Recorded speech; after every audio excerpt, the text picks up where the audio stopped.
Good morning बच्चों, कैसे हैं आप लोग? अच्छे हैं। तो बच्चों, आपने पाठ 15 पढ़ लिया चित्रकथा। अब आपका पाठ 16 है पत्र लेखन। पाठ 16 क्या है आपका? पत्र लेखन। हिंदी 1 में आपका पाठ 16 है पत्र लेखन। पत्र लेखन आप पिछली कक्षाओं में भी पढ़ते आए हैं, तो आपको पता है कि पत्र 2 तरह के होते हैं।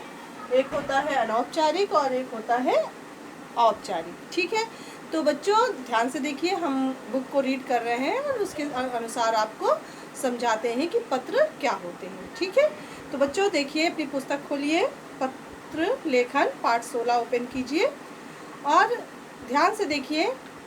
लिखा हुआ है बच्चों, भाषा के दोनों रूपों में से अब तक आप परिचित हो चुके हैं।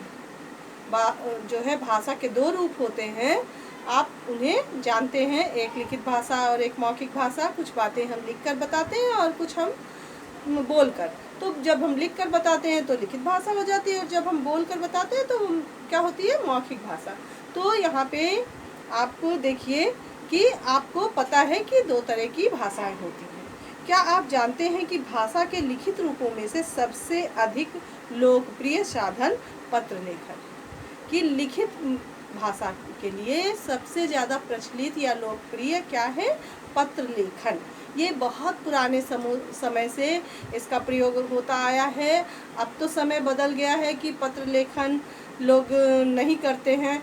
मोबाइल से फ़ोन में बात करके काफ़ी बातें उन लोगों की हो जाती हैं। लेकिन प्राचीन समय में ऐसी स्थिति थी कि जब हमारे पास फ़ोन नहीं थे, मोबाइल नहीं थे, तो हम अपनी बात दूसरों तक पहुंचाने के लिए एक हमारा यही माध्यम था, जिसके माध्यम पत्र से ही हम अपनी बातें दूसरों तक पहुंचाते थे।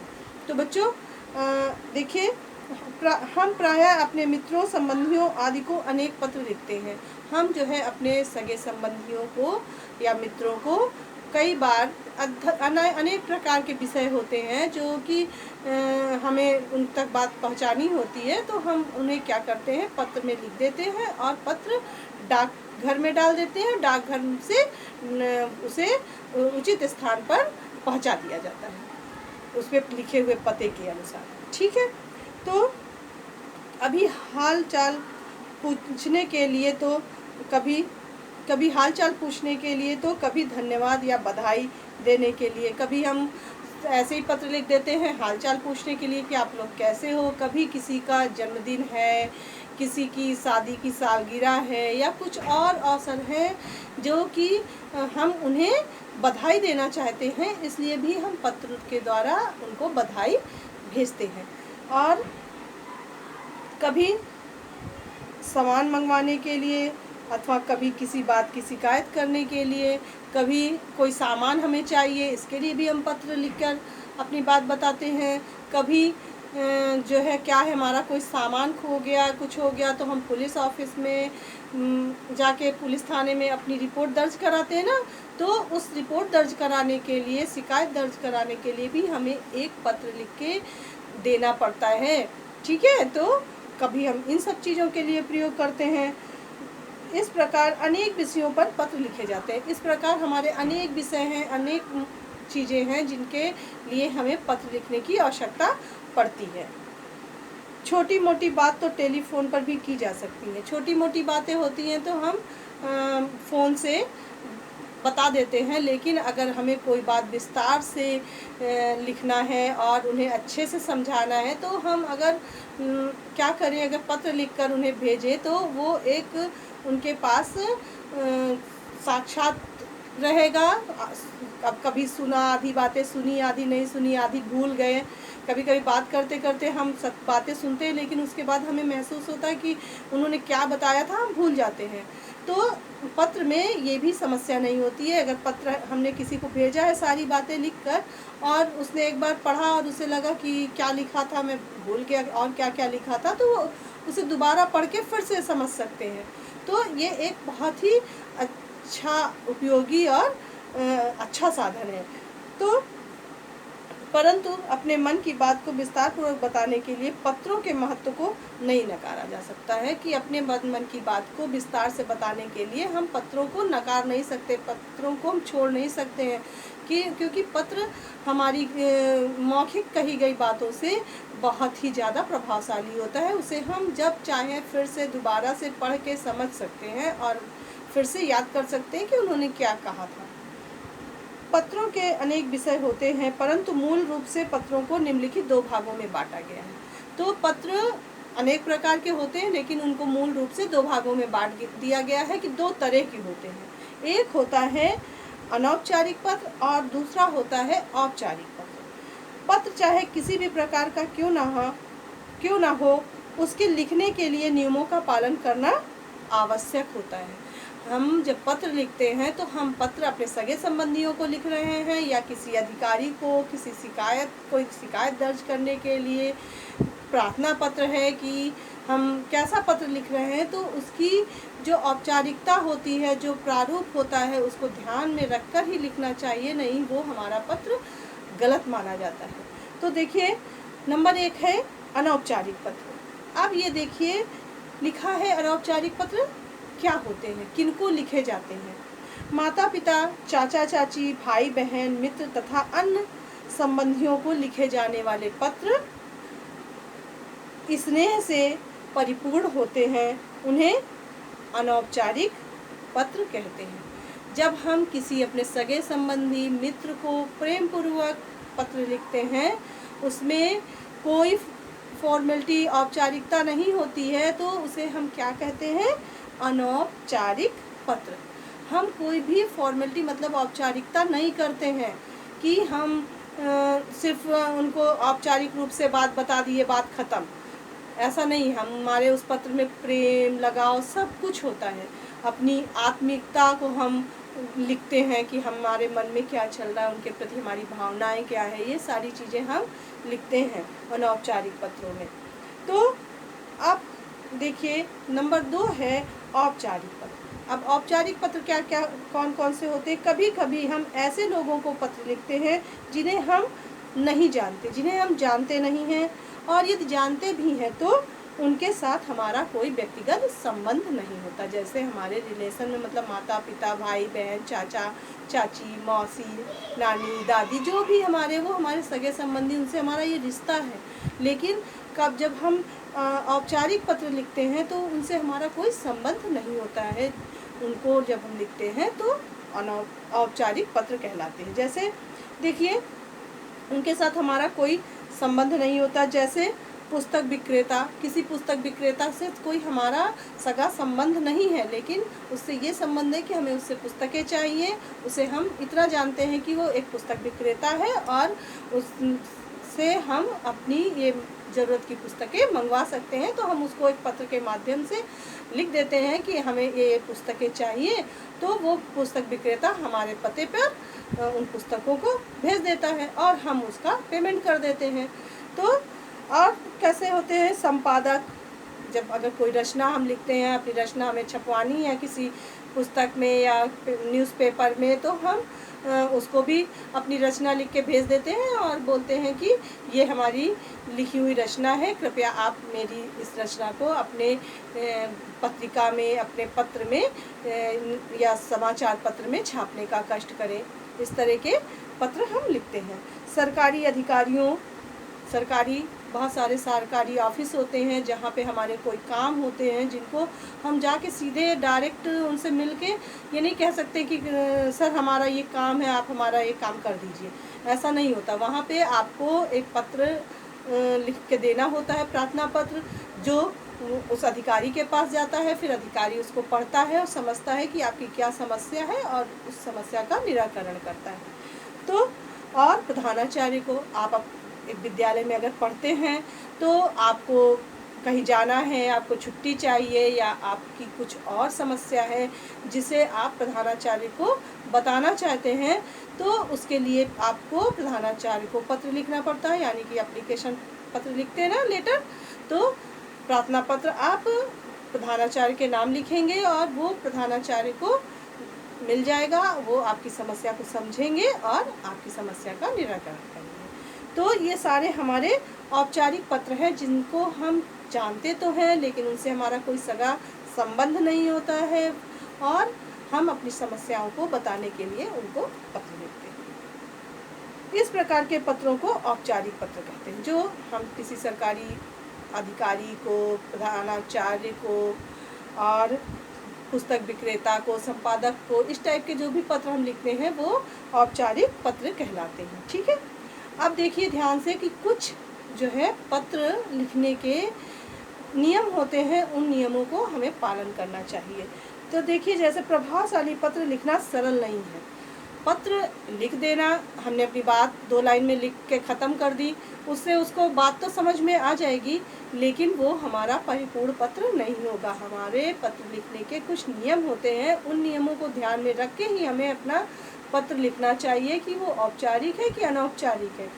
तो देखिए, पत्र के सबसे ऊपर इसके लिए निम्नलिखित बातों को ध्यान में रखना पड़ता है। नंबर 1 है, पत्र के सबसे ऊपर बाईं तरफ पता तथा दिनांक लिखिए। बाईं तरफ आप क्या लिखें? पता लिखें और जिस दिन आप लिख रहे हैं उस दिन की तारीख या दिनांक लिखें। घर का पता लिखते हुए घर का नंबर, अपने घर का पता लिखते उस समय घर का नंबर लिखना ना भूलें। क्षेत्र तथा शहर को अलग अलग लिखें। ऐसा ना करें कि आप एक ही साथ दोनों को मिला के लिख दें तो स्पष्ट ना हो कि कौन सा शहर का नाम है और कौन सा उस मोहल्ले का नाम है। अलग अलग पंक्ति में लिखा जाना चाहिए। जैसे अगर हम गोरखपुर में रहते हैं और मान लीजिए सहजनवा में रहते हैं या हम कहीं जो भी प्लेस में रहते हैं तो हम पहले लिखेंगे पहली लाइन में सहजनवा, उसके नीचे दूसरे लाइन पे हम लिखेंगे गोरखपुर, ना कि लिखेंगे सहजनवा गोरखपुर साथ में। तो अपने पत्र को इफ़ेक्टिव बनाने के लिए, प्रभावशाली बनाने के लिए हमें ये छोटी छोटी बातों को ध्यान में रखना चाहिए। पिन कोड लिखने के बाद पूर्ण विराम नहीं लगाना चाहिए। जब हम पूर्ण विराम कुछ लिखते हैं तब लगाते हैं, तो जब पिन कोड लिखते हैं, पिन कोड में हम नंबर लिखते हैं, नंबरों को लिखने के बाद हमें पूर्ण विराम नहीं लगाना चाहिए, क्योंकि अगर हम पूर्ण विराम लगाते हैं तो उसे कोई वन भी समझ सकता है और हमारा पिन कोड गलत हो जाएगा, हमारा पत्र कहीं का कहीं पहुंच जाएगा। तो ध्यान रखना है कि पिन कोड के आगे हमें पूर्ण विराम नहीं लगाना है। ठीक है। तिथि अथवा दिनांक शब्द का प्रयोग जरूरी नहीं है। जैसे हम लिखते हैं तिथि या दिनांक फिर उसके आगे डालते हैं, कोई ज़रूरी नहीं है। आप सीधे ये भी लिख सकते हैं 5 सितंबर 2020, या आप ऐसे लिख सकते हैं जैसे आज की डेट है, जो भी है उसको लिख के मान लीजिए 5 जनवरी है 5, फिर 1 लिखेंगे, फिर 2020 लिख देंगे। तो कोई ज़रूरी नहीं कि पहले दिनांक लिखें उसके बाद ही उसके नंबर लिखें। आप वो भी लिखेंगे तो उसका लिखने का जो तरीका होता है उससे स्पष्ट हो जाता है कि ये दिनांक ही है। अब नंबर 2, अगली पंक्ति में जिसे पत्र लिख रहे हैं उससे संबंधित संबोधन का प्रयोग करके उसके कार्यालय का पता लिखा जाता है। उसके बाद आप जिसको पत्र लिख रहे हैं उसको संबोधित कीजिए कि वो प्रबंधक है या जो भी ऑफिसर को आप लिख रहे हैं उसके पद का क्या नाम है, उनको संबोधित कीजिए और उसके बाद संबोधन के बाद उसके कार्यालय का पता लिखिए कि उसका कार्यालय कहाँ पे है। ठीक है। जैसे हम प्रधानाचार्य को लिखते हैं तो लिखते हैं ना कि सेवा में प्रधानाचार्य, little flower school, GIDA, Gorakhpur, ऐसे लिखते हैं। इसी तरह और ऑफिशियल लेटर लिखने के लिए भी आप उसका प्रयोग कर सकते हैं। ठीक है। नंबर 3 है, इसके उपरांत पत्र की विषय वस्तु के बारे में संक्षेप में जानकारी दें। तो औपचारिक पत्र में जब आप लिखते हैं तो जो भी विषय है, आप किस विषय के लिए, आप छुट्टी के लिए लिखना चाहते हैं प्रधानाचार्य को, तो विषय लिखिए कि हमें 2 दिन की छुट्टी के लिए अवकाश हेतु पत्र, या जो भी आपकी समस्या है उस विषय के बारे में आप संक्षेप में बता दीजिए। नंबर 4 है, पत्र को प्रभावशाली बनाने के लिए 2 अथवा 3 अनुच्छेदों में विभाजित करना उत्तम है। जब हम पत्र लिख रहे हैं, आपकी बात बहुत विस्तार पूर्वक है, तो आप उसको अलग अलग पैराग्राफ में करके लिखिए, जिससे कि एकदम आपका पत्र बिल्कुल वैसा ना लगे कि जैसे लगे कि कोई कहानी लिखी हुई है। आप उनको पैराग्राफों में, छोटे छोटे पैराग्राफों में बांट लीजिए और फिर लिखिए। नंबर 5 है आवश्यक बात कहने के बाद धन्यवाद देना ना भूलें। जब आप अपनी बात कह लेते हैं तो नीचे धन्यवाद कहना ना भूलें, धन्यवाद लिखें। ठीक है। 6 नंबर में है पत्र के अंत में बाईं ओर लिखने वाले के साथ अपने संबंध के अनुसार उपयुक्त शब्दों का प्रयोग करें, जैसे भौदीय, आपका, आज्ञाकारी शिष्य, आपकी, आज्ञाकारिणी शिष्या। जो भी आप जिसको पत्र लिख रहे हैं, अगर आप ऐसे नॉर्मली ऑफिशियल लिख रहे हैं किसी ऑफिस में तो भौदिया या भौदीय लिख दीजिए, और अगर आप अपने स्कूल में अपने प्रिंसिपल को लिख रहे हैं तो आपका आज्ञाकारी छात्र या छात्रा लिख दीजिए। ठीक है। इसके पश्चात पत्र लिखने वाले का नाम लिखा जाता है। लिखने वाले को अपने नाम से पहले श्रीमती, कुमारी, जो भी आप हैं वो नहीं लिखना चाहिए, क्योंकि आप अपना नाम लिख रहे हैं तो आप अपने जो है पहले श्रीमती या कुमारी लिखने की आवश्यकता नहीं है। 7 नंबर है पत्र लिखते समय विराम चिन्हों का ध्यान रखें। जब पत्र लिखें तो अपनी बात आपकी कहाँ पे पूरी हो रही है वहाँ पे पूर्ण विराम का प्रयोग करें। अल्प विराम अगर करने की आवश्यकता है तो अल्प विराम का प्रयोग करें। आवश्यकता अनुसार विराम चिन्हों का प्रयोग करें। पत्र को यथासंभव संक्षिप्त रखने का प्रयास करें। पत्र लिखते समय अपनी बात को बहुत बढ़ा चढ़ा के लिखने की आवश्यकता नहीं होती है, संक्षेप में लिखने की आवश्यकता है कि आपकी बात भी स्पष्ट हो जाए और बहुत लंबा चौड़ा पत्र भी ना हो कि सामने वाले को पढ़ने पे ऊबन होने लगे और वो पढ़े ही ना आपकी, और आपकी बात ही उसे समझ में ना आए। सरल भाषा का प्रयोग उत्तम है। अपना पत्र लिखते समय अपनी भाषा को सरल रखिए, जिससे कि साधारणतया वो पढ़ के आपके विषय को, बात को समझ सके। 10 नंबर है अनुकूल संबोधन शब्द तथा अभिवादन का प्रयोग कीजिए। उसके अनुसार, पत्र के अनुसार किसको आप पत्र लिख रहे हैं उसके अनुसार उसका अभिवादन कीजिए। अपने छोटा है तो प्रेम, प्यार, कुछ इस तरह से, और बड़े हैं तो आदरणीय, नमस्ते, प्रणाम, जो भी आप उनके अनुसार ही प्रयोग करें। ठीक है। छोटे वाक्यों का प्रयोग करना उचित है। छोटे छोटे वाक्यों का प्रयोग करें।